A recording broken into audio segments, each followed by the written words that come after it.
That's because I'm muted, of course. Oh God, always do this stuff to myself. Always. New hardware and new software today. Oh, that's so funny. Yeah, so I recently just bought a Go XLR. I'm gonna try to show it to you guys. It's a lot of wires. This thing right here, and it does some cool things. Um, like I don't know, like this. Sounds like I'm in a megaphone. Or like this. Sound like a robot. It's weird. Or I could just turn it off. It's all normal. Anyway, I'm gonna be playing around with that. Not really today on this live stream, unless you want me to. It's a lot of fun, honestly. The first time I actually played with that thing, um, the initial goal is I wanted to sound like a lady. I was like, I wanna see, because my voice is naturally fairly deep, I think, and so I've been told. I was like, all right, how can I sound like a woman? Like that was the goal. And I tried for a long time, and just by playing around with it. And then I finally watched a video on how to do it. And literally like the moment that I got it right, where I sounded nothing like myself, where I sounded like a woman, like I was literally on my floor right here, with tears streaming down my face, just laughing hysterically, because it was the funniest thing I ever heard in my entire life. So yeah, that's kind of my quick little story about that. I don't have the chat up. I got to bring the chat over so I can see y'all. Make it easier for me. Well, yeah, so we'll start doing some AMA stuff. Hopefully you guys, you can hear me now. All right, hello. It is pretty cool. The classic mute, yeah, the mute issue always happens to all of us. And hello to you, Chris Howitt. It's always good to see you, sir. I love seeing your face. Here's a question right here. Which certifications are best for a cybersecurity graduate to get a job? I took a career transition, so you're new to this field. So my first question back to you is going to be, as soon as I turn this off, because I'm sick of hearing myself in my headphones. I can actually take these off now that I know everything's working properly. My first question back to you would be, is like, what interests you about cybersecurity? Like, what areas of cybersecurity are you most interested in? And when you answer that for me, then I could probably help you in telling you a good option to go down for a certification. And if I mute myself or go off the screen for any reason, I may or may not have COVID still. I had COVID, like, I don't know, over the weekend and stuff, and I feel so much better today, though, honestly. Oh, I feel amazing today. That's why we're doing a live stream, because I was like, I feel a lot better and I need to do something. Definitely needed to do something, because the whole last week, all of my kids and the wife had COVID. So, yeah, I've been stuck at home for the last week. Yeah, I miss you too, friend. I miss you too. MSP versus ISP, what is best to work in? I mean, they can both have a lot of similar. I guess it depends, right? Like, it's I don't want to say that they have a lot of similarities, but there's some foundational things there, I think, that are very similar in how they're structured in ways, maybe. But they're both good options, right? Like, an MSP is probably going to be, I think, probably the better option, only because you have more of an opportunity to be introduced to new and different types of technology, right? So, managed service provider, they're typically going to be handling services for multiple organizations, right? Like, that's primarily what they do. They service multiple other organizations.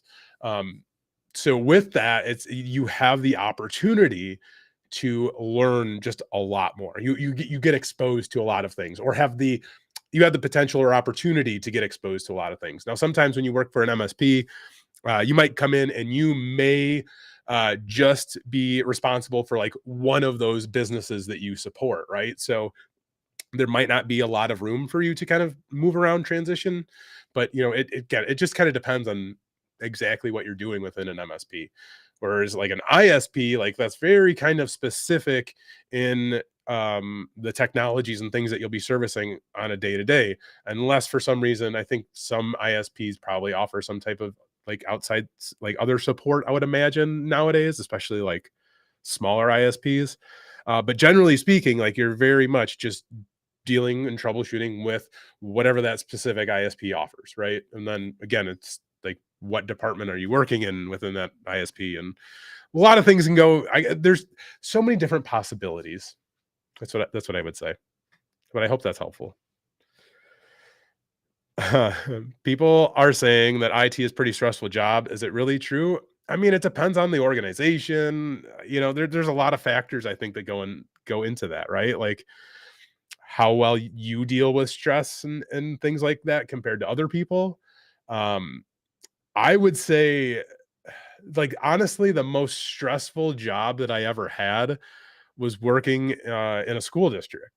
And yeah, that's probably you're probably just like, what the heck? Why would that be the most stressful job for you? And it's because this one specific school district, I was the one and only tech that serviced 5 schools within that district. So, like, literally, it was just me, and we had a database administrator. We had like a part-time, like remote network sysadmin, and he came in maybe like once or twice a month.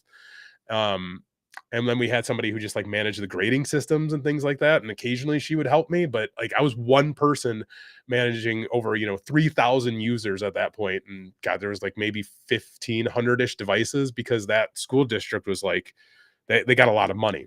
But anyway, like I remember at the start of the school year, which would have been like, I think the last year that I worked there because I got so stressed and burnt out from it. I printed out every single ticket that I had, and I put it in a binder, and I kid you not, literally, I kid you not, it was like that thick. It was that thick, full of tickets, easily like an inch and a half to 2 inches, just filled with tickets that I had printed out. And I would walk around in the beginning of the school year, and when people would stop me because I had all these tickets for one, they were probably checking on their progress, or they were saying, "Hey, there's something new happening." Um, I'd say, "Hey, here's my stack of tickets. I'm one person. Like that's all that I got."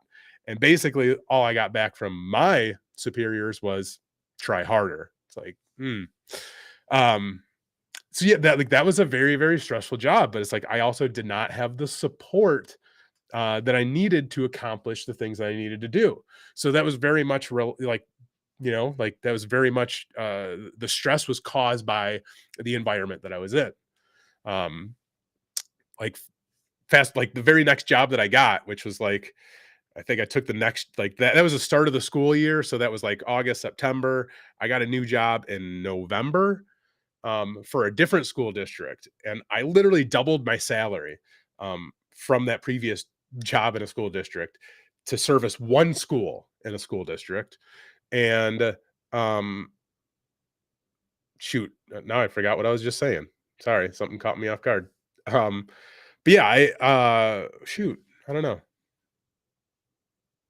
That's COVID for you. That was the brain fog. You guys literally just saw that happens to me so much, so much. And I tell Heath Adams this all the time. He's my boss, right?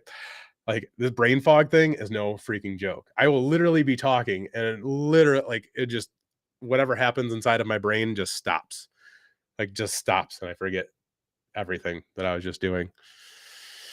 Oh, that's the worst. It's so frustrating too because it was part of my story. Um, oh, so it's stressful. It wasn't so anyway, I got a new job. I doubled my salary. I was only in charge of one school, but that job was not stressful at all. Like there was no stress, right? I worked for a hospital after that. The hospital job wasn't as stressful as that first job or not first job, but that job that I had working in a school district. So man, it depends, right? It all varies, I suppose. Now I'm scrolling back up through the questions. So I'm sorry that I took so long answering one question. My apologies, y'all. I probably need to have this on to how do I just need to do pop out chat here. Sorry. Just adjusting things here on my end.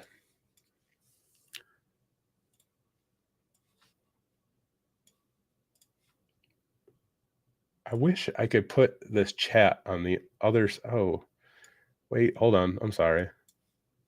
Can I pop this chat out? I'm like sitting here talking to myself, trying to do this live stream, but I'm also trying to figure out this new streaming stuff. I'm sorry. All right. So Bradley C, what's up? You are an auto mechanic, but you want to break into IT, pretty knowledgeable and working to get your CompTIA A plus, but don't want to do help desk. Well, if you don't want to do help desk, um, getting something that's better, more advanced, more marketable than the CompTIA A plus is going to be your best bet.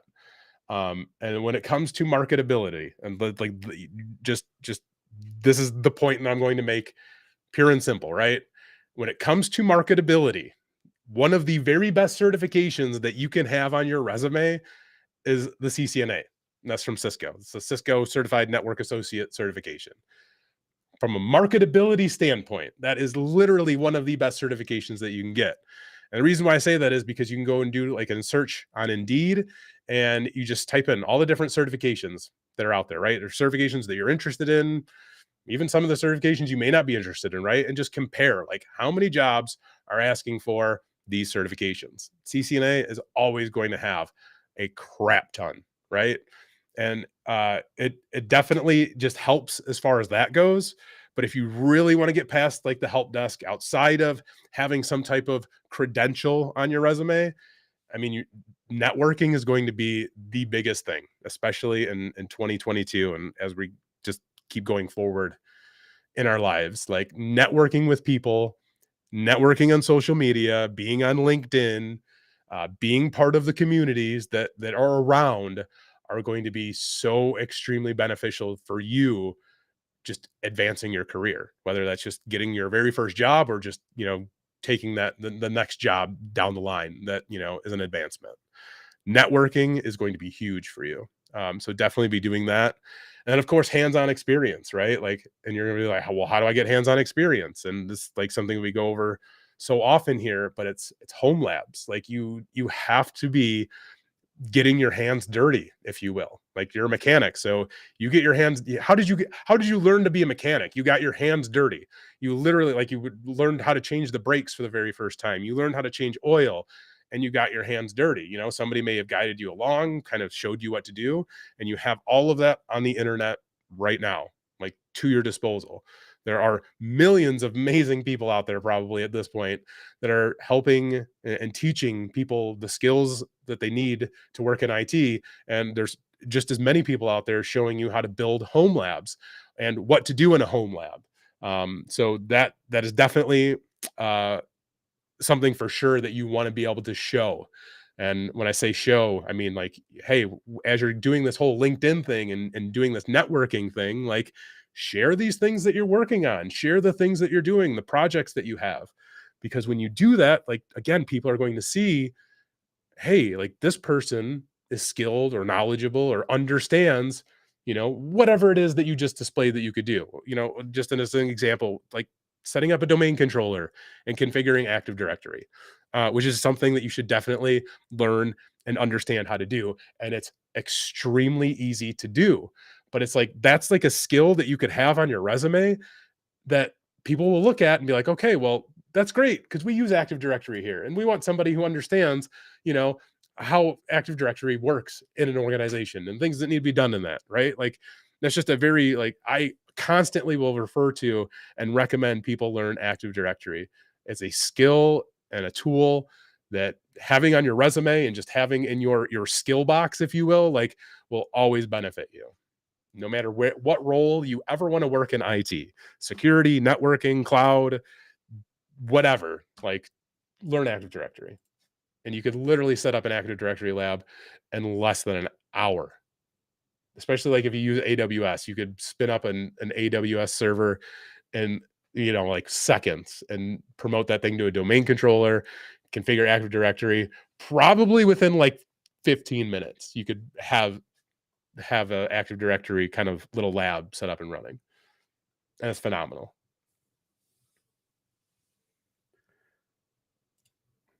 Zach Prescott, you are welcome for the live stream. Just barely got your CompTIA Sec Plus. Well, congratulations.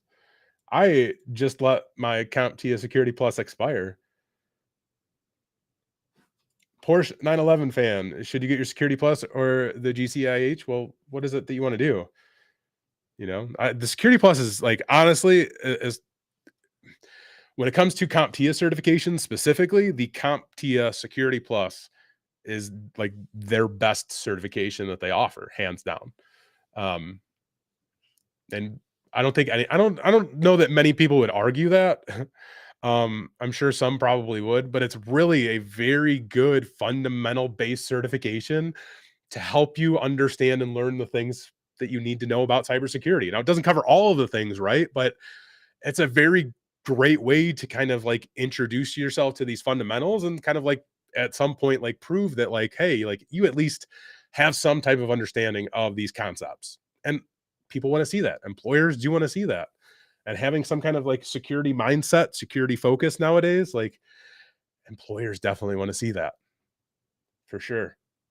For being an analyst, yeah, probably not the Security Plus, but it's still that's probably helpful. What are the best labs for hands-on training in Wireshark and Nmap? I'm not sure on specific labs that are out there, but like those are tools that you can download and you can just test on your own essentially, right? Like you could spin up Wireshark on your very own computer and start monitoring traffic that's coming through your network, right? Same thing with Nmap. Like that's something that you could do on your own. So what I would do is you like just Google or YouTube like a Wireshark I can't even talk Wireshark walkthrough or Nmap walkthrough, and somebody out there will show you how to use those tools. You don't necessarily need to build a lab, but you know what? You could probably do a quick Google search and look up like a Wireshark lab. Maybe something like that exists. I don't know. Allison B, you take the Security Plus next week. Good luck to you. Then you're sitting the A plus. Is it possibly the job with no IT experience and 2 to 3 entry level search? You're interested in PC and mobile device repair start? Yes, 100%. Especially if that's what you're interested in. Yeah, 100% A plus. I mean, it, you're kind of taking them out of order a little, like a little bit there. But if you feel confident that you could do the Security Plus, like definitely go ahead and do it. Like the Security Plus was the first and only certification that I have ever gotten or tried to get in the 20 plus years that I've worked in IT. And it was a difficult certification. I failed it the first time. I'm not trying to get you like scared or anything, but just be sure that you're ready. Um, but just with having that certification, this is what I was actually getting at. Just by having that certification, you are more than qualified for any entry level role. Like, period, hands down. I don't care what anybody says. John Beckert, MSP is a crapshoot depending on if they're good or not. Most that I've encountered had a high turnover. Yeah, I think a lot of MSPs have high turnover rate depending on what they do and organizations or businesses that they service, and even like the actual types of businesses that they service, right? Because like there might be like a lot of MSPs that service like factories and things like that, and like I don't know that like I would want to be working in like that every single day. Although for the right amount of money, I probably would, and to get experience, I probably would. But like I know that like man, like yeah, at least there's just a lot of people who like can't deal with that though, right? Like there's a lot of people who like want to sign up for IT, but like the only kind of availability they have is like in a factory, right? Like, and they're very loud, they're very dirty, like they could be dangerous. That might not be like that IT job that's like you signed up for, right? Like that you really, really wanted. So again, like just giving like maybe a very specific example, but I could see there being, turnover rate, more turnover rate with some MSPs. It's dependent, right? Brandon Hardy, you got your A plus. Got you. Well, congratulations on that. Got a help desk job. Congratulations on that. You start the 25th. That's awesome. What certs do you need to move towards something like network engineering? CCNA, hands down, all day, every day. I can literally end it right there. CCNA. That is going to be the first certification that you get on potentially a long road or a long journey into and working in network engineering. Because like once you get your CCNA and you're getting experience in the help desk, like in a couple years or so, maybe less, maybe more, really dependent on you, you can get a network engineering job. But like, what's after that, right? Like, you got to start advancing yourself. So once you get like your CCNA, get some years of experience, then you're looking at like CCMPs and CCIEs and like all these, crazy certifications if network engineering is, again, that path for you. But yeah, CCNA, that's your starting point. Uh, any recommendations for training for a SOC analyst position? Yes. I'm going to pull this up because it has been all over my feed for the last like couple weeks. I have to find it. It's from Black Hills InfoSec. And let's see. Or it's not maybe it's not, but it's here we go. It is from John Strand though. So it's SOC core skills with John Strand, and it's a 16-hour course. But John Strand, he's from Black Hills InfoSec, Black Hills Security, Black Hills Information Security. Yeah. Um, very knowledgeable guy, like very well known, very great teacher. Putting the link in the chat right now. Um, that is what you should definitely go and check out for sure. That's your go-to for the SOC analyst. I would say, like, if there's anything out there, I think that's best focused for that, it's probably whatever John Strand did. Oh man, Dakota, why you do that, bro? The bearded IT dad, super chat. Thank you for being one of the many amazing community resources. What is some of the coolest things coming out at TCM? You love the PMPT guys. Just hats off to you and the crew there. Well, thank you, man. I appreciate that. You don't have to do that though. Oh man, I got to leave that up. Hang on, that one. Um, some of the coolest things coming out at TCM. I'm working on a practical help desk course. I'm really stoked about that. Um, that I'm really hoping. I really wanted to have that done by like September. There's potential that I'll have that done. It's so hard to say because I'm just so busy with everything else. But then yeah, more courses. I know Heath is working on courses. I don't know what we have lined up right now, and that's basically saying we don't have any course lined up right now for release, but I know we have a couple that are in the works. And then we may or may not have a sale coming up very soon. That's it. That's all. That's good enough. Oh, and the PMPT live training, which is awesome. If you guys don't know about that, I have to fill y'all in because if you're here and you are unaware, again, I can spell right.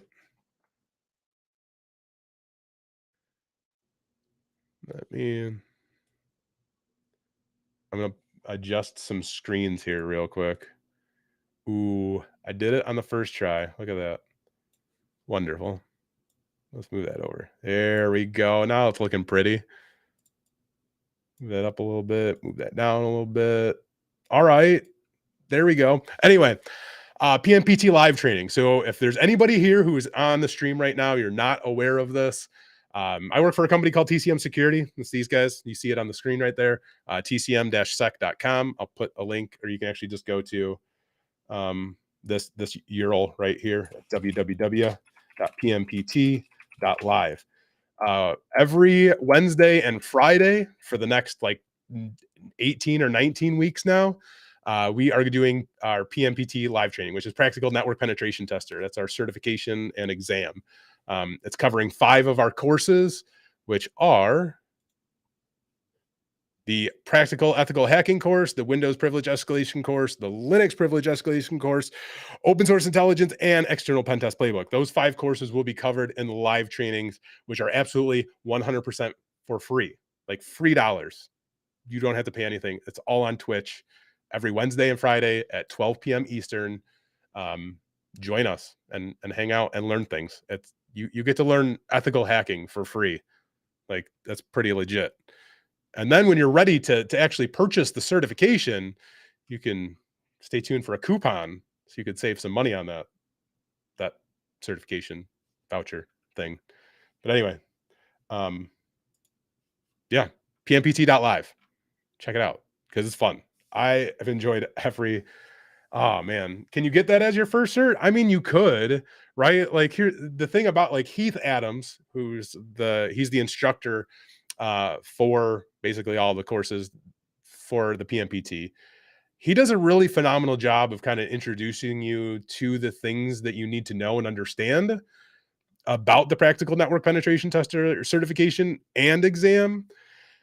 But I still personally think like like you still need to have some type of fundamentals. And it's even like on if you look at we can go to certifications. uh,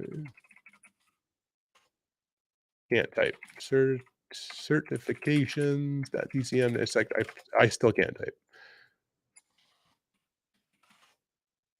There we go. Certifications.tcm certifications.tcm-sec.com. Yay, I did it. I can talk today. Um, where does it say?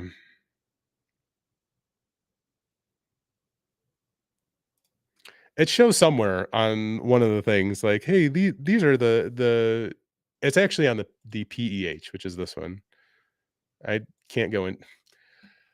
Okay, I'll just talk instead of trying to show you since I was not prepared to show this. I'm not going to fumble around trying to figure it out right now. It's probably a good idea to have fundamental understanding of computers and networking and some security before you dive into the PMPT. But that's not to say that you could not do it because, again, I think Heath Adams does a phenomenal job of teaching you everything that you need to know. And again, like the 5 courses that are covered in the PMPT that has all of the material that you would need to pass the exam, which the exam is one of a kind in itself because you have 5 days essentially to compromise a network. So with the PMPT, practical network penetration tester, you're learning how to become a penetration tester. You're learning the practical skills, knowledge, methodologies that real penetration testers use every single day. I've probably said that line at least 100 times if you could not tell. Sorry. Um, but it's true. Like it's very much focused on the practical side of things. So you will learn how to hack into a network essentially, right? Like that is exactly what you're going to learn, and you're going to learn how to break into Active Directory, something that I mentioned earlier on the stream. Like learn Active Directory, and then you can learn how to hack Active Directory, right? So like once you compromise this network, which you have 5 days to compromise, then you have 2 days to write a report. So once you compromise that network, and you say, all right, I've mission completed. You write a report that says, hey, here is how I was able to compromise your network. Here's what I found, and here are ways to remedy that as well. You write that report, you submit that report, and then you have to give a live 15-minute debrief. So that's with one of the employees here at TCM Security. For 15 minutes, you get to explain to them exactly what you did to compromise our network, and kind of just talk about like that experience within that like that 15-minute window. So it very much represents exactly what you would experience in the real world. um, you may have a few days, you may have a few weeks to perform a penetration test on a specific organization. You go through, you do all of your steps, you take all of your findings, put them together, you write your report, and then you submit that report to, like VPs or whoever from their security or IT departments. And you have to explain like, this is what I did. So again, it's very much like there's nothing else like that right now. Sorry.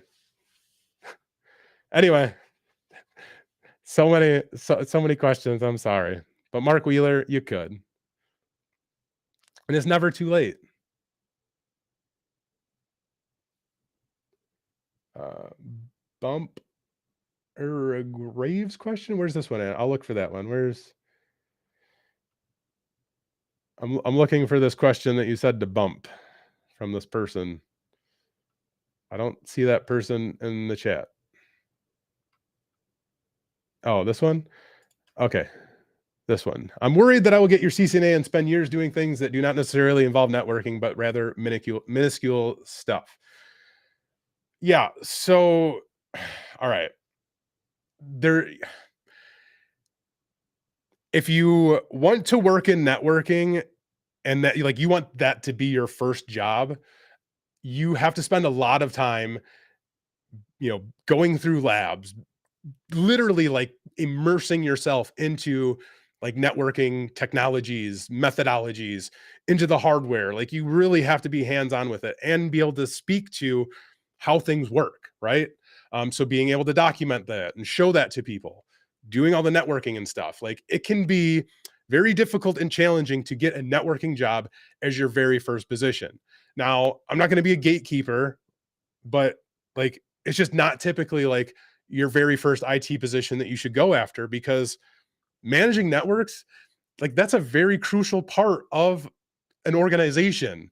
Um, so it's just like it's just not one of those things that you typically seen being hired for as your first job, unless you have a lot of documentation, a lot of ways to show that you have these skills, right? So like having something like a CCNA definitely like that helps show it as well. But again, like going back and again, not trying to be a gatekeeper or whatever, but people whatever stupidness. Like getting an entry level role in IT, like that's just honestly one of the best ways to break into the field. And I really don't care what anybody says at this point. Like that's literally one of the best ways to break into the field. And I don't care what entry level job that is. It doesn't necessarily have to be help desk. It could be some type of technician role, some type of analyst role, right? Like break free from thinking that entry level always means help desk. It doesn't. It does not. Help desk is the easiest way to refer to it often, but help desk in itself can mean analyst, technician, multiple other things, right? But that is literally the best way to get into the field, because that's a position that doesn't really require you have experience. It's a position that doesn't really require that you have a degree. It's a position that doesn't require that you have certification, right? But it's a way to break into this field and learn a crap ton of things and get the experience that you need to start like taking your career to that next level, taking your career to that next step, like always. So, yeah, having the CCNA, like it's one of those things, like no matter what you're going to do, like when you're first starting out, like just having that on your resume, people are going to look at that and they're going to see some type of like, they're going to see something in you initially, right? But like, you're still going to have to sell yourself. And like a lot of other things, I guess, involved there. But like, yeah, I understand. Getting back to what you're saying, I understand that you're worried about that, but like that's part of every single certification that like you go through when you're learning. Um, that's whether that's CCNA, whether that's Security Plus, whether that's like Pen Test Plus, whether that's I don't know, like some Microsoft certification, right? Like you are going to learn all of these things for that exam, for that very specific certification. So we're talking about the CCNA. You're going to learn all of these very, very specific things about Cisco networking. And I can guarantee you that oftentimes, like there's things on that exam that you will never experience out in the real world, right? And that's like most exams that are out there, right? Like there's like a few things that are covered, and oftentimes there's a lot of things that are covered where it's just like, gosh, I've never seen that out in the real world, right? Like, but I had to know it to pass this exam, because that's what that exam required me to know to pass that specific exam. If that makes sense, right? So you're always going to learn stuff. The point here, you're always going to learn stuff, especially when it comes to an exam. Um, and you will never utilize all of those things, all of that stuff.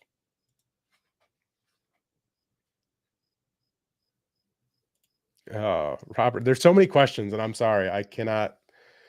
It's so hard to get to all of them, so I'm sorry. Robert, how do you get over that feeling that you're not qualified? You have a CCNA, you'll take the AWS SAA next month, and you still feel like you need to know more before you learn more. Man, that's a great question, honestly, because um, you're never going to feel qualified. Like that's the honest truth. I don't know anybody who works in IT who has ever felt qualified for any position that they've ever worked in. And that's the truth. And like you can ask probably most every single IT professional and you will get that same type of similar answer. It's, part of like imposter syndrome and all that fun stuff, right? Knowing that and recognizing that means that you will succeed, because the people who don't like know that, realize that, or even understand that, I don't think are the people that are going to succeed as as often or be as successful as the people who do realize that, hey, this is imposter syndrome. And it's not a bad thing. It's not, because the fact that you recognize that means that, like, you're determined to prove this to yourself and nobody else. Like, you could say all day, like, maybe I want to prove this to my dad, my parents, my family, my kids, whatever. But at the end of the day, like, when you got imposter syndrome, you're proving it to yourself. And that is the most difficult thing in the world to do. It I think everybody could agree to that. It is incredibly difficult, um, to give yourself the approval that you need. Um, so, like, with me saying that and what I'm about to say next, like, it's also like, working in IT is always a learning experience. Always. Like, you're never going to know all the things that you need to know. You'll never be expected to know all of the things in IT. People who have worked in IT for 30, 40, 50, 60 years probably at this point, because tech has been around for ages now. Like, they don't know everything. Nobody knows all of the things. Even somebody who like would be considered like a Cisco expert, like, they don't know all of the things Cisco. There's just no possible way. The only thing that you're expected to know is how to find the answer. And that's why Google, YouTube, Stack Overflow, Reddit, like, these are all your best friends. And you refer to those every single day when you work in IT, because that's how you show that you know everything, even though you don't know everything. So, yeah, man, you're qualified. You're all good. Don't worry about it. Don't sweat it. Like, I'm glad that you recognize it, because I think that you are only going to work harder because of that. And I don't mean harder in a bad way. So don't, like, take it like, oh my God, you're gonna, like, work your butt off to accomplish, all of these things. But, like, you're setting a standard for yourself, essentially. Like, you're trying to set this bar for yourself constantly. You're constantly going to be seeking your own approval, right? Like, constantly. And it could be a difficult thing, but, like, you just have to, like, know and realize, like, hey, this is just all part of the journey, and it's going to be an amazing journey for you. So, like, I wish you the best of luck. I'm sorry. Very, very, very long-winded answers. Uriah, I picked you another question. So sorry to anybody, I'm not picking your questions. I had to scroll down to the very bottom because I lost track of where I was. And then, anyway, what is the typical name of the position that is considered the next step after help desk? Is there a typical next move? No, there's not. There's not a typical position, because it's actually a really great question. Honestly, I'm gonna leave that up here. Um, Such a good question. There is never a typical next move, right? Like, I I think years ago there probably was, where it would be like your typical next move is into, like, networking, like a network administrator or like a system administrator. Um, that's probably maybe still typical. But, like, the fact is, nowadays, like, you have options upon options. You have options. Like, that's really what it comes down to. Like, the great thing about working in any type of entry level role is you get to experience all different kinds of technology, right? Like, you get thrown all of these different issues and probably tech that you've never seen before. And you get to learn about these things. And in that learning journey of working in an entry level position, you're going to discover, like, the things that you're really, really interested in. And I'm going to throw, like, a complete twist into this thing, right? Because let's say you get your CCNA and you find an entry level position, right? And it's just like, I'm just using this as an example, because you got your CCNA, you land an entry level position that has nothing to do with networking, right? And as you're working in this entry level position that has nothing to do with networking, you start learning all of these different technologies, right? You start learning more about security, you start learning more about, like, system administration and cloud and whatnot. And then you start learning more about networking. And as you start learning more about, like, what a network administrator actually does on a day-to-day basis, you're like, wow, I really don't like that. Like, I don't I don't enjoy that. Like, I don't think I would enjoy doing that. But this cloud thing over here, that cloud thing, that really interests me, and that's legit. That's what I want to go do. Um, that's like another reason, another huge reason why I tell people to work in entry level positions, because you're going to learn the things that interest you the most. So like, even like when you go to school and you get a degree to be a network administrator, you go to school to and get a degree in cybersecurity, right? Like, you start working in that field, and because you've never worked in IT, right? Because you've never in a day worked in your life, like never worked an IT position, you have no idea what to expect on a day-to-day basis, right? Like, school and certifications don't teach you what you actually experience in the real world. So again, you get this degree in security, networking, whatever, you get a position and you're like, oh my gosh, this day to day sucks. I hate it. Never want to do it again. Right.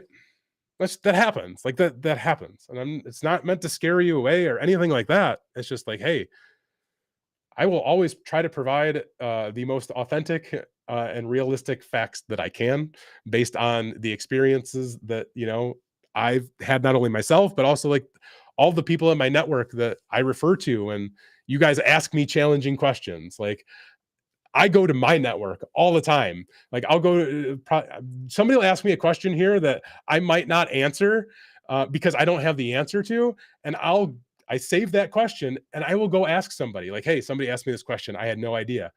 I had no idea what to say. That I refer to, like, to the people that I've networked with to get answers to help you guys, because I don't have all the answers. Right? That's just like another roundabout example of things and stuff. Ryan Wright, I'm sorry. Thank you very much for the super chat. I really do appreciate that. Will the Google IT support prepare you for the CompTIA A+ exam? Yeah, it will, for sure. I mean, 100%. I would say the Google IT support certification is very much a leading into CompTIA type of certification. I think they even have some type of program where they've like combined their forces or something, which I don't know why they would want to do that. Anyway, yeah, it's a fine certification. Good luck to you. Hamza, thank you very much for the super chat. What do I think of starting in technical sales, security? You never wanted to start in sales because you perceive it's not where you develop the most.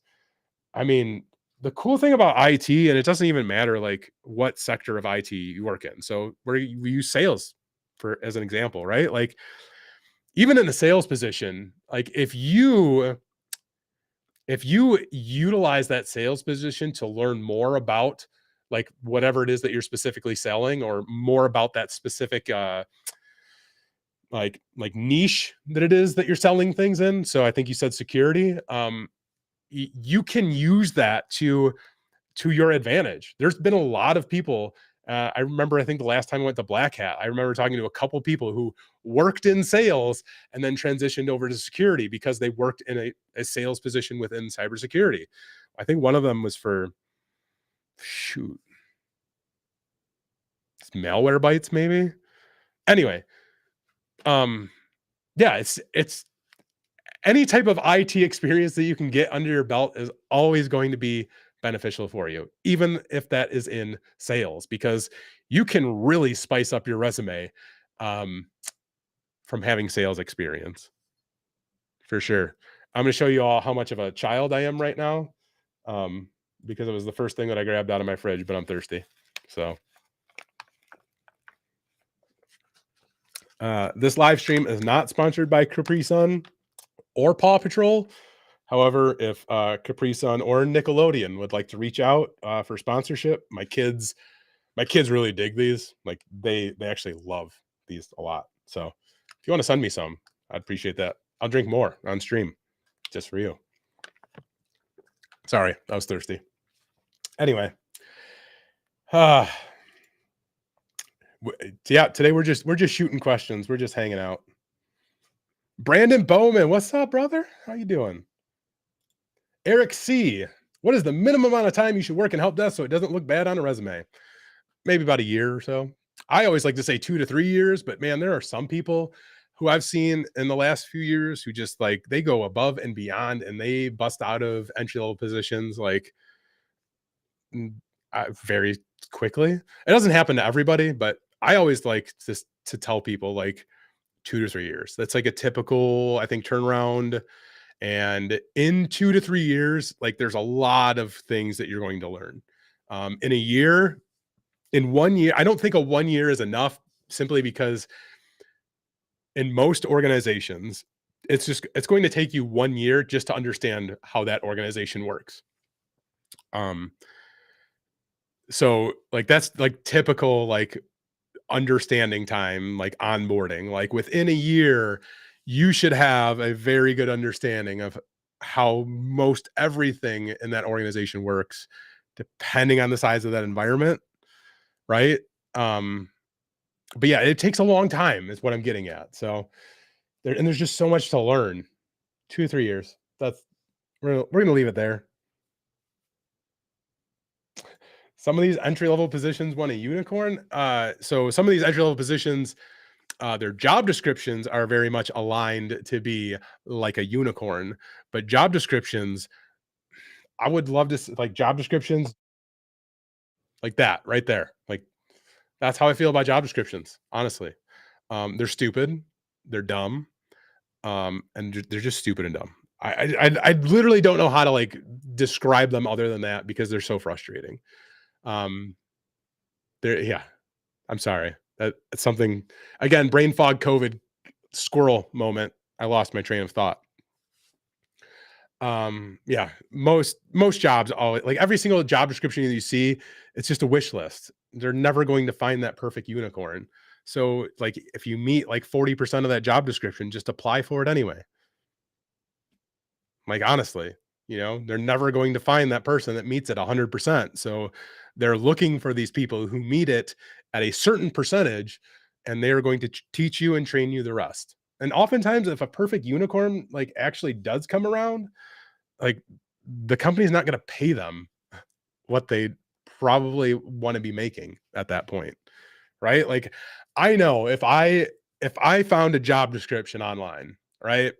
Or if I found a job online, I looked at the job description and I literally met every single thing that they asked for in that job description, I would ask for the maximum amount of money that they would be paying for that position. And if they were not be giving like if they didn't give me that, like I would not take that position because like I literally met every single thing that you asked for. And this is literally your pay range right there. Oftentimes that it doesn't happen, right? So anyway, yep. SG, what's up? What's stopping you not going to interviews and being intimidated about having to beg and prove yourself to get the job? Hmm. Who are you begging and proving yourself to get the job? I mean, interviewing is hard, man, but I don't know. Why intimidated? You don't have to be intimidated. I don't think my chat is refreshing as it should be. I think this is oh, how do I fix that? Yeah, my chat is like totally like off.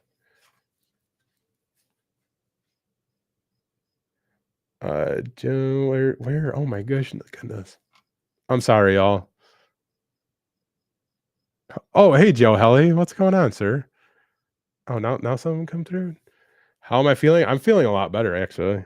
Honestly, I'm not 100% still. I felt like my taste and smell came back a little bit earlier today, and now I feel like it's gone again. I'm not coughing as much. I think I've gone this entire stream without coughing, and I do feel one coming now that I'm talking about it. But otherwise, I'm gonna take another COVID test later and hope that it comes back negative because I really want to get the heck out of my house. I've been stuck inside at my home since last Saturday, like so over a week. I'm over it, done with it. But I do feel much better. Thank you. I can't put any questions on the screen anymore because this thing stopped working for some reason. Why did the chat break like that? Hang on, let me test this. Test.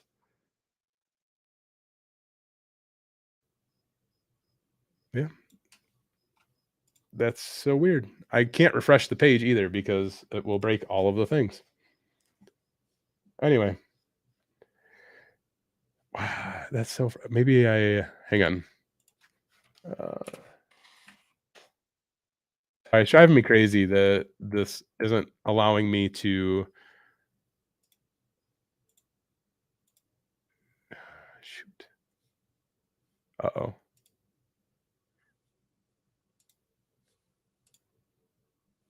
Oh, no. Sorry, y'all. Trying to fix my streaming setup here. That's what happens when you try to do things live. Okay. All right. There we go. Maybe if I close out a ooh, that's risky. That's risky. Mm,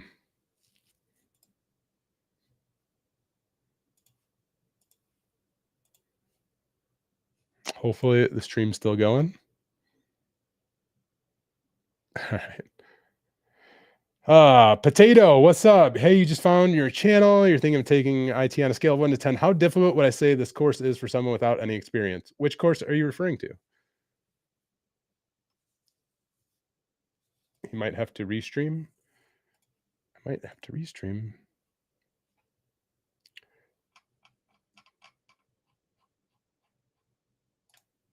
I wish this chat would man, how can I pop the chat out? That's so frustrating. So frustrating. Anyway, I'm sorry. Sitting here trying to troubleshoot why this crap isn't working. What other questions y'all got? IT troubleshooting during the stream. IT is life. Can't live without it. That's for sure, man. Oh, chat was glitching. Okay. Yeah. So like my chat and like I don't know why it's not refreshing. Um inside of my like little studio here. Hmm.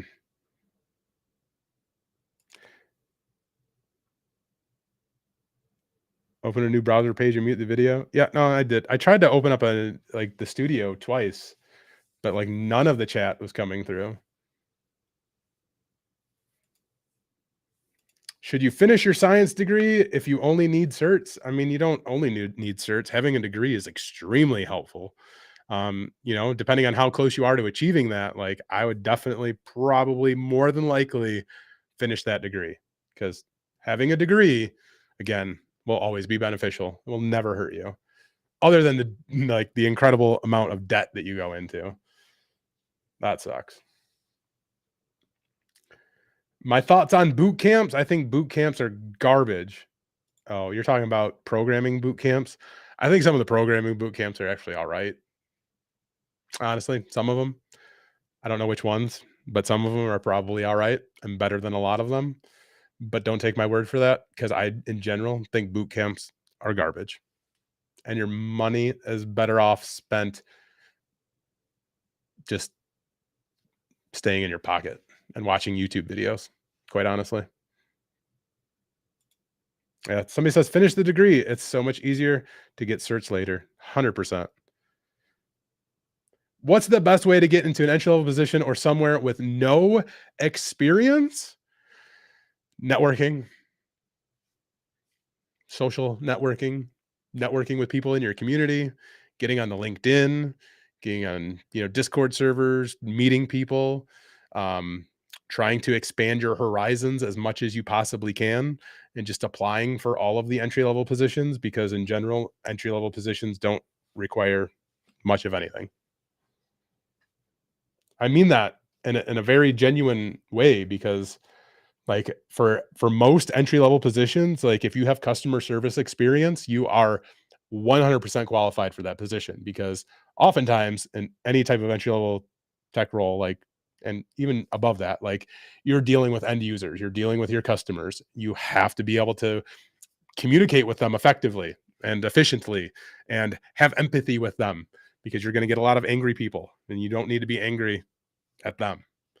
Um, like I don't know. Yeah, sorry. Brain brain went bye-bye on that one again. It's probably because 'cause I'm frustrated that this stupid chat won't work.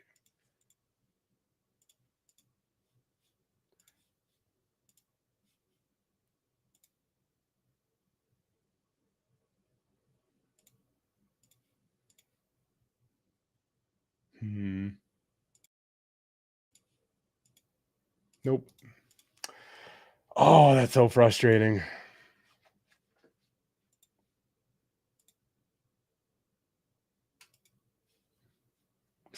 What am I explaining like I'm 5? Professor Messer is the bomb, but you gotta watch Professor Messer on 2 times speed. Because if you don't watch Professor Messer on 2 times speed, you'll probably end up taking a nap. But I love Professor Messer. No, it's not that I can't read the chat, it's that I can't, like, overlay the chat because it's not updating and the stupid production center thing or whatever. Oh, yeah, restream, yeah, look at that. You don't work, though. The chat has broken. So stupid. Oh, yeah. Somebody said that's so true about Professor Messer, I'm sure. Yeah. 2 times speed all day. Have you heard of Cyber Warrior Boot Camp? I have not. Security Plus cert training is overwhelming for someone with ADD. I can agree to that. Anyway, to break down the cert into manageable study pieces, how to plan study sessions. Man, like honestly, as some like coming from somebody with ADD, what helped me, I think, the most was literally just listening to Professor Messer's videos on 2 times speed, doing all of like just the stupid things that I would have to do on a day-to-day basis, like, doing the dishes or, you know, taking out the trash and like all that dumb stuff, right? Like I would literally have Professor Messer playing on my phone, just listening to him talk about all of these things. Um, I think that kind of helped because it would just kind of like it felt like I was just getting all of this like crap thrown into my brain. And then once I kind of did that, I think like IT Pro TVs, their accelerated Security Plus course, that's really what I think helped the most. And they lay like all of their not all of most of their videos are in like smaller chunk sizes, so they're a lot. It's a lot easier to digest that way. Um, so you can check that out.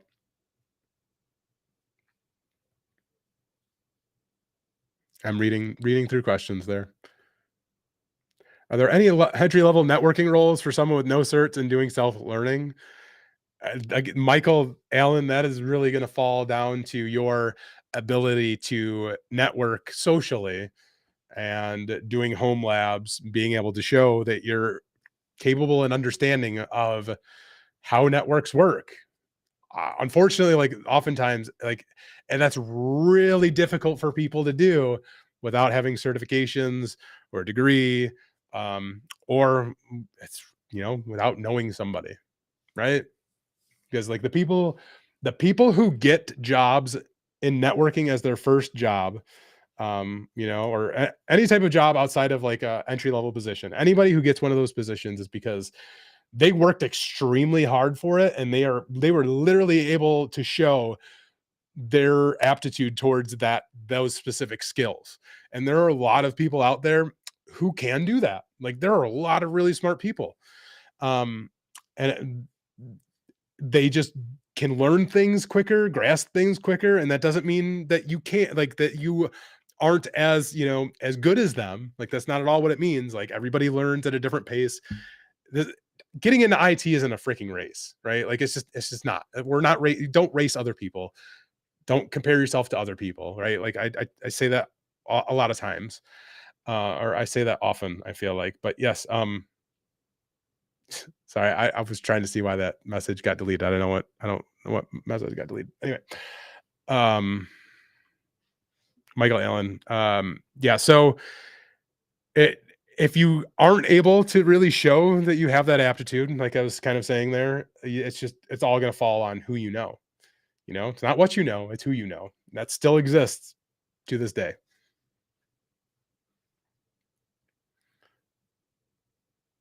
Look at the bearded IT dad, director of network operations within 3 years of entering the field. And he's not saying to brag, but he's saying it's possible.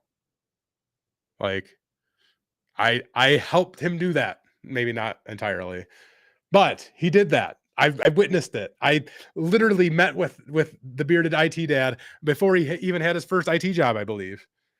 Very much possible. So he landed an entry level position, I believe, and he moved his way up.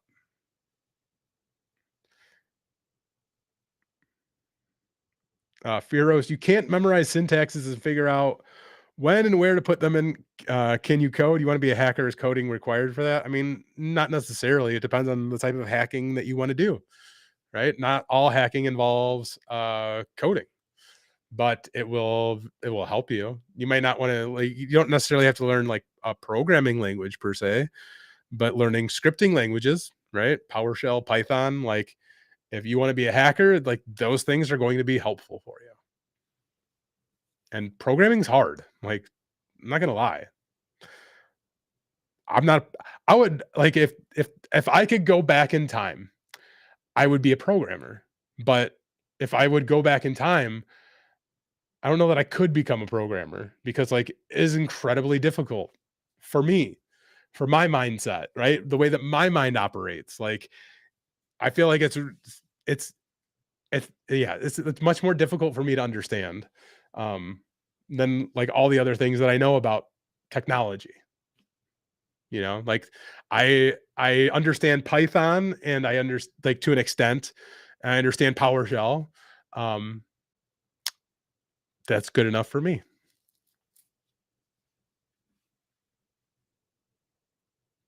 I'm like, can you add that to your resume? 5 years applied for jobs, no callbacks. That's rough.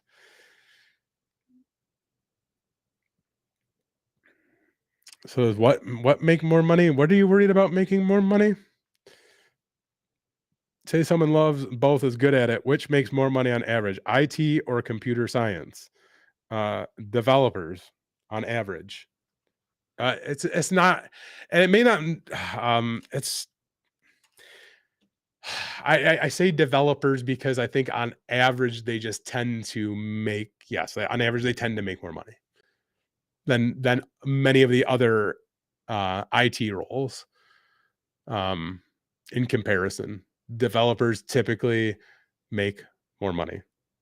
That's one of the reasons why I would love to learn to become a programmer. Like I would love to make more money, but my brain does not work that way. So like I had to like just say, okay, Zach, you are not going to become a programmer because you're just too stupid, man. And I had to accept that, and I'm okay with that. Like I've accepted the fact that I am too dumb to become a programmer, and I am okay with that. Hamza, thank you very much for the super chat. Is knowing programming essential for cybersecurity? Can't even talk. Again, I wouldn't say that it's essential for cybersecurity unless like you want to become like a specifically like doing web application penetration testing and things like that. Like then learning programming languages, like PHP and Javas and all those dumb things, like I don't mean dumb and I'm being funny.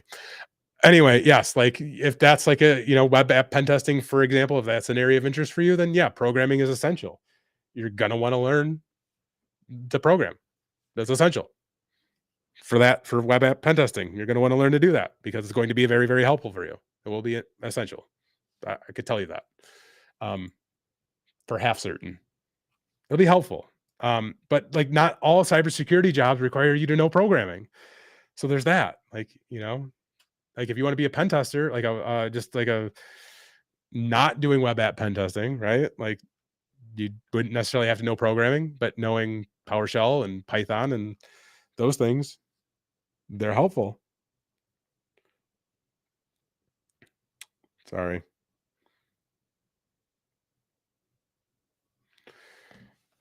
Was getting a phone call. I had to respond back. Say, I'm live streaming. Why you talking to me? First name, last name. I love your emojis. They're the best. You want me to block the spammer? Are they spamming? It's just a couple emojis. Brandon Fairchild, if customer service experience is all you need for an entry level help desk position, can you go directly into a 2 or 3 help desk role with A plus and net plus? It's possible, sure, but having an A plus and a net plus, like those are just very much like the fundamental base certifications that you need for any type of help desk role. So I wouldn't say that it necessarily qualifies you for anything more than that. It really depends on you, right? Like the certification is never going to guarantee that you're qualified for anything, quite honestly. When like that's one thing that you really have to understand. Just because you get a certification does not guarantee that you're going to get XYZ job or make XYZ money. Certification can help you get XYZ job and make XYZ money, but it will never guarantee you those things. Canch 92 lost a lot of weight. Respect, brother. You've been following me for 5 years, man. Well, thank you for following me for 5 years. That's a long time. This channel is going on 8 years old, I believe. Yep, 8 years old. Gosh, that's a long time. This YouTube channel is older than 2 of my children and almost as old as the other ones. It's scary. It's a long time. But yeah, I definitely lost a lot of weight for sure. I just did the math today because I got on the scale and saw a number that like the other day I saw a number that I hadn't seen in forever. But from March 1st of 2021 until today, I've lost 135 pounds, which is just freaking unbelievable because that's literally a human person, 135 pounds. But yeah, God, that's crazy. Anyway, yeah, I feel amazing though. I really do. Ash G, I recognized your name for sure. I wasn't like you got have a different profile picture, and that's why I wasn't 100%. But yeah, you would remember when I had my son for sure. Yeah, it is actually crazy.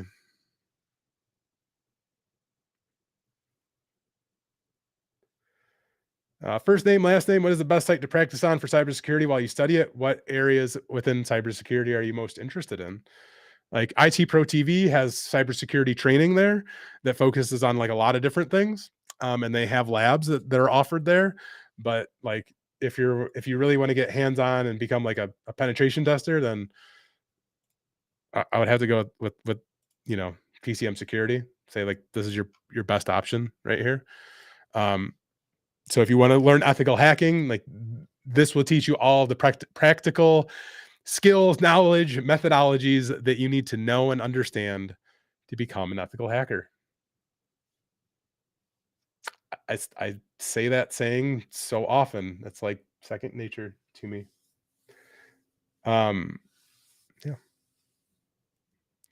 WHM 1595. I think I even remember your name, quite honestly. And that's only because of the WHM, which may be your initials, but WHM is, web host manager or whatever with like cPanel and things like that. Uh, so yeah, you've been following me for years too. You are looking great. You have some weight to lose yourself. What was my approach? Any advice? Honestly, and I think I talked about this in the last stream that I went through. Back in December, I had weight loss surgery, and I had 80% of my stomach chopped out of my body. They straight went into my gut and cut 80% of it out. Literally, just took it out. It's gross. I'm sorry. I know. I apologize. But now my stomach is literally, no joke, the size of a banana, and I can't eat nothing, and it's amazing. Like I never realized before how much food that I could actually eat until getting the surgery because wow, you know, America, like we suck when it comes to food portions and health and all of those things. Like we just suck. I mean, I suck too because clearly I didn't have the willpower to take the food out of my face, right? Like anyway, best decision I ever made, hands down, because I feel like I'm 20 years old again. The real, you need money. Where's the money? Everywhere.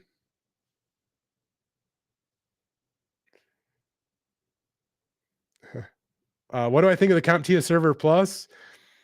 I would not recommend anybody get the CompTIA Server Plus unless somebody else was paying for it and they required you to get that. Otherwise, I would not get that.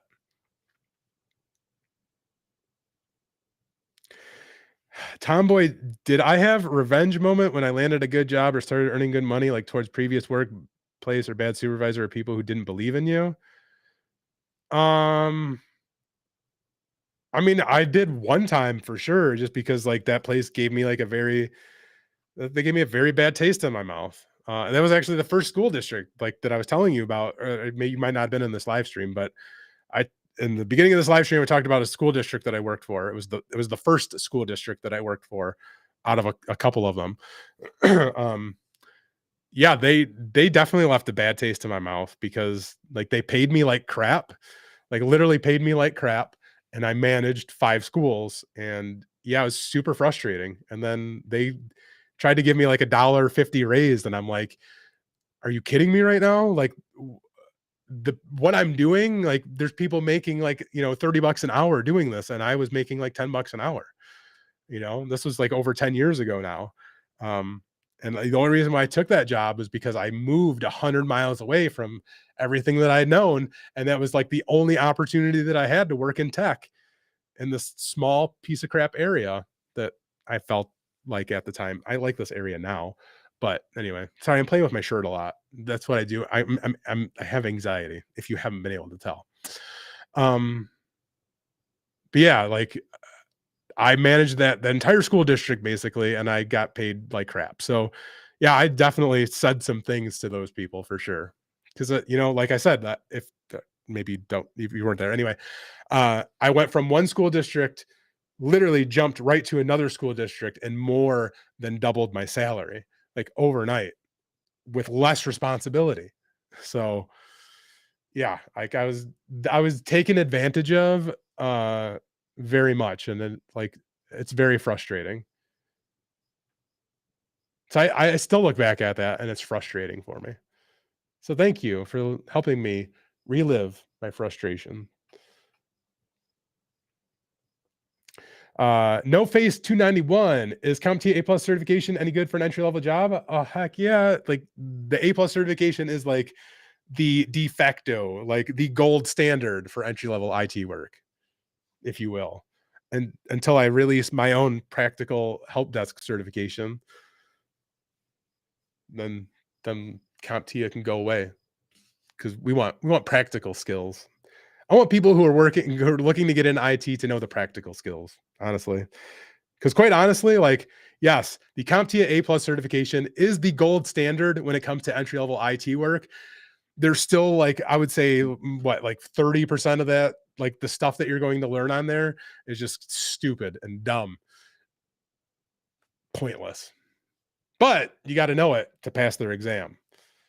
So Zach, yeah, I always recommend speeding up Professor Messer. 2 times speed all the way. Is that going to be the PhD cert? Ding, ding, ding, ding, ding. Yes, that's what I'm aiming for because I think that would be phenomenal, and I would laugh. I would literally LOL. Yeah, I said LOL because I would. Which courses are practical? The PMPT by TCM Security. That is that's like the only practical certification that's out on the internet right now. Pretty sure. I don't think there's any certification that really comes close to it, honestly. As far as practicability goes, okay? Because like any CompTIA certification, it's multiple choice. There's literally nothing, not one single thing that is practical about any CompTIA certification. Period. That's what's crappy. Like that's what's crappy about a lot of certifications. Multiple choice doesn't show you know anything. But hey, it shows you know something, right?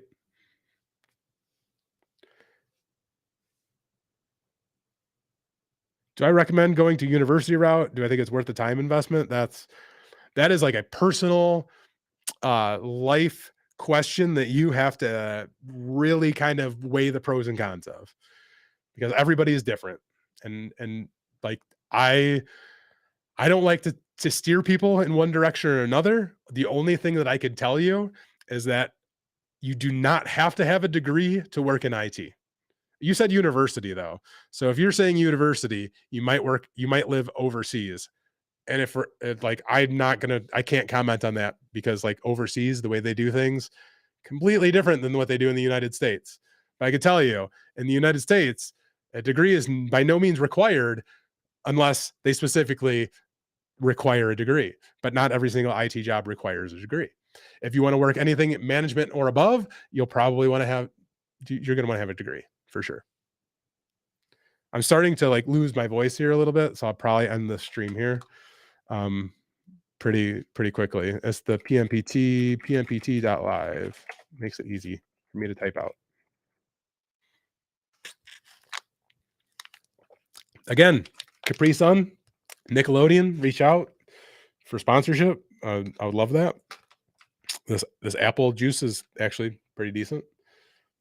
Best places to work for entry level positions, wherever will hire you. Quite honestly, there's not a best place to work. So wherever is going to hire you.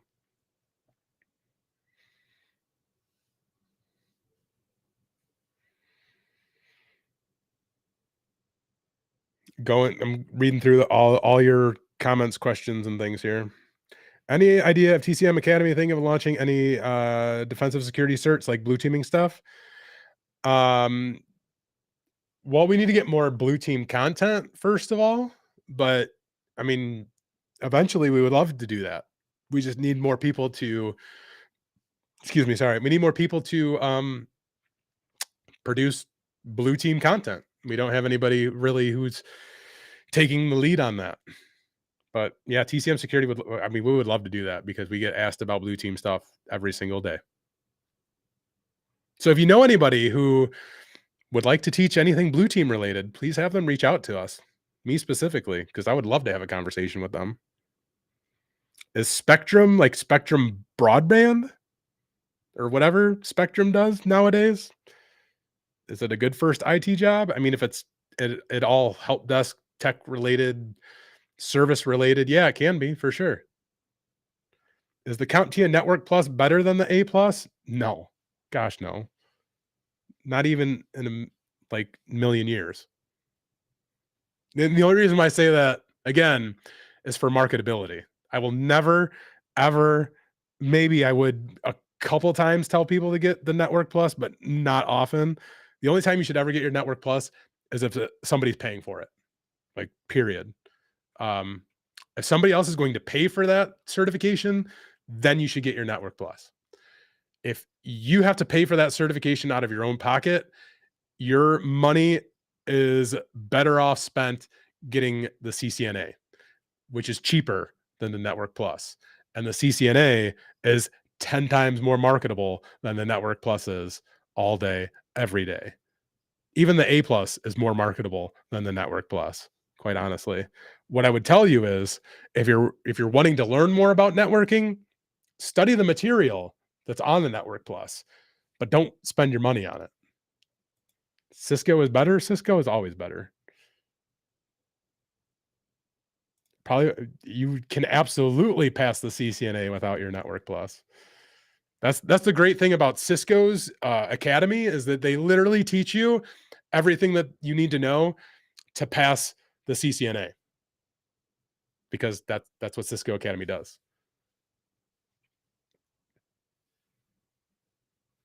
Soro, I have no idea what question you even asked me, so I'm sorry. We're talking about networking. I just CCNA all day.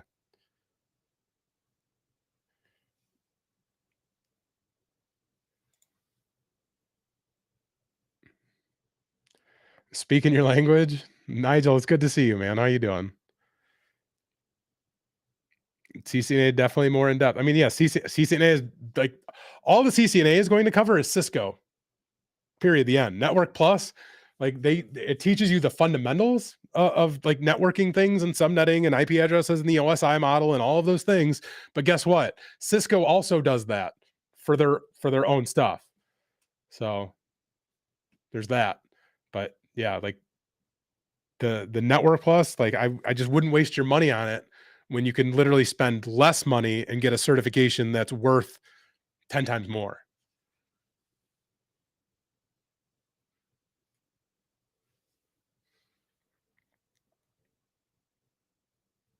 Okay, reading through questions. Michael, you're almost 62. It's almost 62 with a couple years, too old to get back into IT. Yeah, no, man. Like the when I talked earlier in the stream when I talked about this first school district that I worked at that paid me like garbage and all that fun stuff, I replaced a guy. Sorry, I keep spitting. I don't know if you guys can see that. My fault. Um, but I replaced a guy who was 65, 64 years old. He was a retired ComEd worker. Like he retired at ComEd at like 55 or 58 or something like that. And then he was bored at home. And then he's like, I'm going to go work this tech support job at the school district. And that's what he did for like 6 years or something. And then I replaced him. But yeah, here's this guy who was, like 50, 60 years old at the time saying like, I'm going to go work in IT. And he did. And Heath Adams will tell you, like, the oldest person that we know of who has gone through training, who has gone through the practical ethical hacking training at TCM Security was like 72 years old or something. 72-year-old dude going through practical ethical hacking training. Like, I mean, I don't know if he's going to go try to get a job being an ethical hacker, but I still think that's impressive that he was like, I'm going to learn this. And he did. And this just blows my mind, honestly.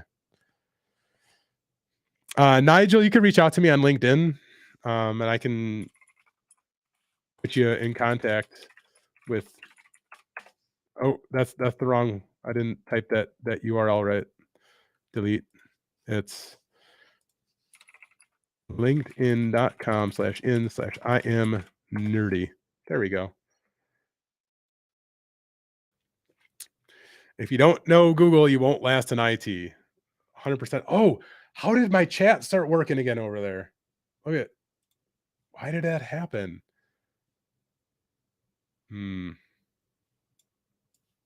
Such a weird thing. Technology. CCNA is only $40 cheaper and much harder. Need to know a bunch of commands and subnetting under 10 seconds.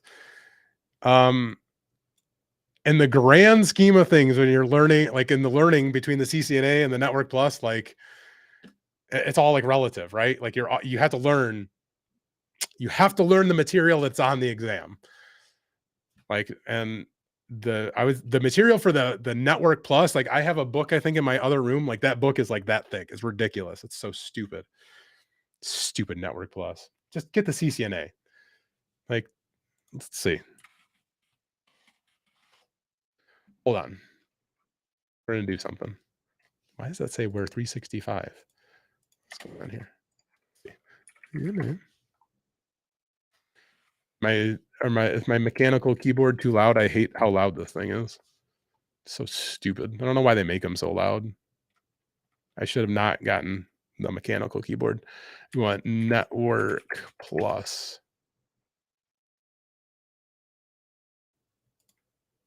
Is my internet crapping out? What is going on?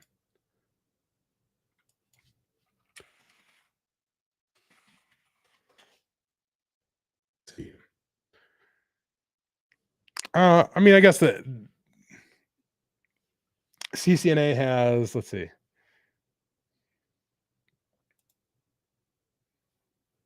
Can I do it this way? No, I don't know which one's which. All right, yeah, there you go. CCNA has 14,000 jobs. CompTIA Network Plus has 9,000 jobs. So, I mean, I guess that's not as much of a despair as it probably used to be, but still, for the money, for your first cert, yeah, CCNA would be a complete beast, but I've definitely seen people do it. Yeah, I am only talking about marketability. Like when it comes to these, like to those certifications, like I hate to recommend like the Network Plus to somebody when like I just know from like right like from analytics from data like that the CCNA is a much better bet. Like, I don't wanna do that to people. It's like, "Okay, get your CCNA because you're instantly gonna be more valuable. You will instantly be 10 times more valuable having that CCNA than your Network Plus." That's why. Come to the Netherlands and work $60 per hour installations? Man, I don't wanna do that. I would going to the Netherlands, that sounds like a lot of fun though, but I don't know, we'll see. Do I have more viewers in USA or Europe? As obviously job ability varies. 50% of my viewers over I think it's like 58% of my viewers are from the United States. It's like 58% of my viewers are from the United States, 5% of my viewers are from India, and 5% of my viewers are from like United Kingdom. And then it like, you know, it trickles from there. I can show you because analytics and data are fun. I like that stuff. It makes me happy. I'll pull up analytics. I'll take a little screenshot here real quick. Where's it at? Content audience. We want audience.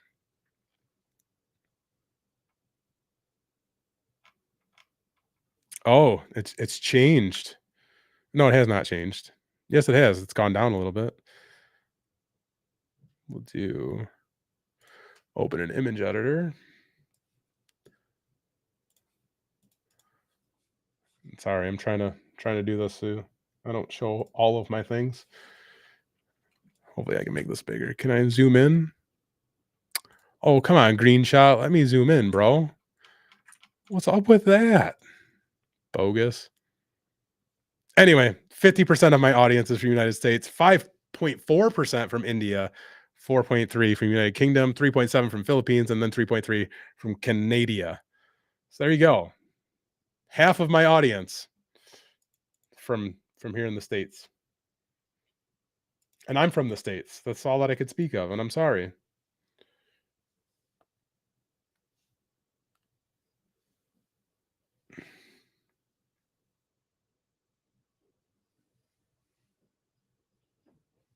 Reading through all these questions here. Recommended starting cert for someone who is not confident in their ability to understand IT stuff. I mean, you could take a look through something like the CompTIA ITF fundamentals and see if you still don't understand like a lot that they're talking about. Then it would probably be a good idea to learn everything that they're covering there. Google IT support professional certification. That's a good starting point. And then of course the CompTIA A plus. Yeah, I'm not saying CCNA is for a beginner by any means. Oh, yeah, it's not. I wouldn't even go at like, but like compare when you're comparing the learning with the CCN, like the Network Plus, man, just go for the CCNA. Any chance I'm going to DEF CON? I will not be going to DEF CON. I'm sorry, Infinite Logins. I will be going to Wild West Hacking Fest though, and I'm super stoked about that. Like super stoked about that. How much weight do Google certs have? Like none. I'm sorry, Infinite Logins. I'm sorry. I'll not be attending the DEF CONs. You do need to make a trip to I cannot talk. Wild West Hacking Fest. It'll be fun. I'm like I said, I'm super stoked for that. I know John Hammond will be there, which I'm so excited to actually meet him. I look stoned. I'm not stoned. I mean, I could be stoned, but if I was stoned, like it would not affect my streaming capabilities right now. I promise you that. It's mostly the coronavirus trickling through my body right now. It's making me not function properly at all. For the last like 3 days, I find myself today has been the best day so far, but for the previous 3 days, I would find myself just walking around my house, not even knowing what I'm doing. Like literally just walking around and like I'd have to stop and be like, what am I doing right now? I literally do not know. For real. So anyway. Fox Tech Gaming, 46 with an associate's degree in mechatronics and networking. What certifications should you shoot for to get a job? What type of job do you want to be working in? You know someone who supposedly has what? You know somebody who supposedly has 3 IT jobs and makes a total of $240,000 a year, but you've never seen with your own eyes if this is true. If it is true, what jobs do you think he would have? Man, it could be at a lot of different things, but that just sounds crazy. Hey, Zach, you're from Texas. What's up? You have a job interview tomorrow for a computer hardware tech position. Any advice? Do not lie. If there is something that they ask you and you do not know the answer to that question, be honest with them. I'm sorry, I don't know the answer to that question, but this is the caveat, like the caveat right here. You immediately follow that up. Sorry, I don't know the answer to that question, but this is what I would do to figure it out. These are the resources that I would use to find the answers to this problem that we're having. And your resources would be Google and YouTube and Stack Overflow and Reddit and whatever other resource you want to throw their way. Like, never give them an opportunity to like talk after you say I don't know, because you want to make sure that you stress to them that you know how to figure out all the answers. That answer right there is like the most like valuable, like that's just like the best pro tip that I can give you. Like, honestly, if you can verbalize the fact that like you can figure out things, like you could troubleshoot, you know the steps to take, you know where to find the answers, like you've like sold yourself, right? You're mad you named my top. The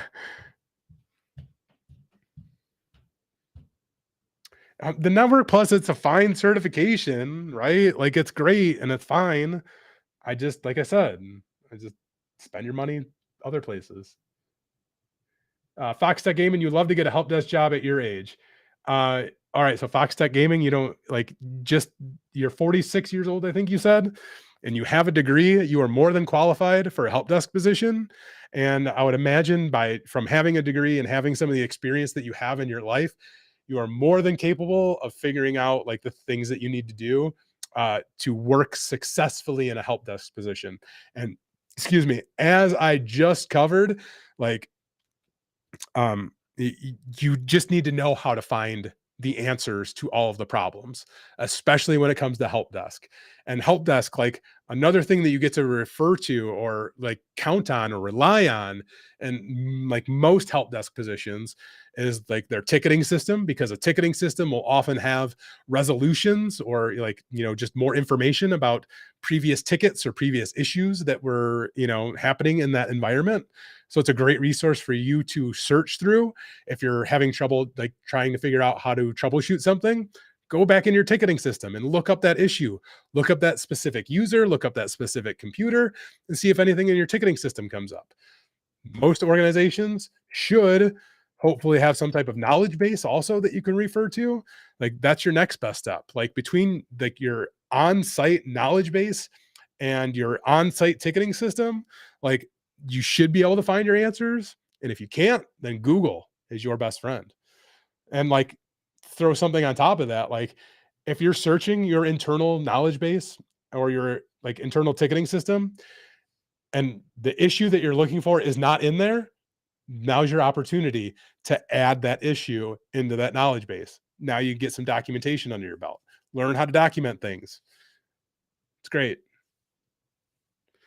Use Udemy for ticketing system. Example is Zendesk. I don't know what Udemy has. Is there like a Udemy course on ticketing systems?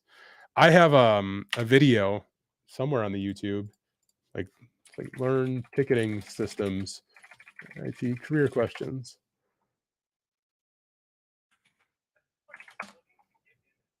You can follow that video right there.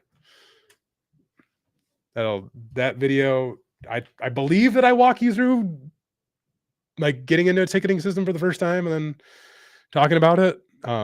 But I'm sure there's probably a Udemy course out there that exists. I'm sure there's other YouTube videos out there that exist that walk you through ticketing systems also. But yeah, learn ticketing systems and then learn Active Directory. I'm gonna see if I can pull this up also. I know I have a whole entire playlist about learning Active Directory somewhere here. How can you learn tickets with no tickets though? So you could just Google that, right? Like Google example IT tickets. And the purpose of this is, and I think I go over like some of that in the course, is it's like, hey, you're going to have a ticket come in from a user, and that user is going to say, hey, XYZ isn't working on my computer. What steps do you take to follow up with that? Right. So like this user puts this ticket in, you contact that user, you follow up with them. Again, like you go over the issues that they're having, and then maybe prior to you even contacting that user, you already have Googled, you've already done your searching through ticketing systems, you've done your searching through your knowledge base. You may already have an idea of like the things that you need to do to attempt to fix the issue. So like that's the great thing about when tickets are coming in, is like you sometimes have an opportunity to like look into it further before you actually contact that user and start trying to fix their issue. So like, man, there's just, yeah. Is AD still important? Yeah. What? Of course AD is still important. Why wouldn't AD be important? Especially for entry level. You'll be resetting passwords all the time.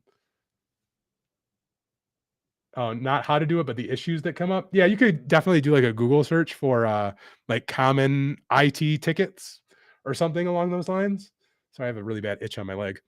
Um, and that would kind of definitely like that would give you, I think, a good idea of like the types of tickets that would be coming in. But I think a lot of the top tickets that you would be getting are like, I can't remember my password. I'm locked out of my account. My printer's not working. Internet Explorer keeps crashing, although Internet Explorer is not used anymore. So Edge keeps crashing, Chrome keeps crashing, or Foxfire won't open up this specific website. Like it's probably a lot of the most common things that you'll get, right? And you know what, like, the most common fix is going to be?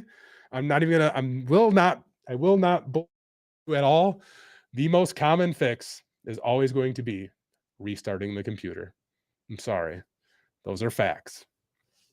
So, you'll wanna learn, like, commands like uptime and stuff, or, like, I can't think of it off the top of my head. There's Windows 10 command that you could type into the command line or from your computer. This like, you I don't wanna go in I don't wanna confuse you guys too much. There's commands that you could type in to check the uptime of a computer to see how long it's been, on for, like, powered on. That's like one thing I would always do, even before I ever call the user. Like I'd pull up the command prompt. Uh, we had a custom command for it. It was just uptime. So we type in uptime and the computer name, and it would come back and show the results on how long that computer had been turned on. So it's like, when's the last time this computer was restarted?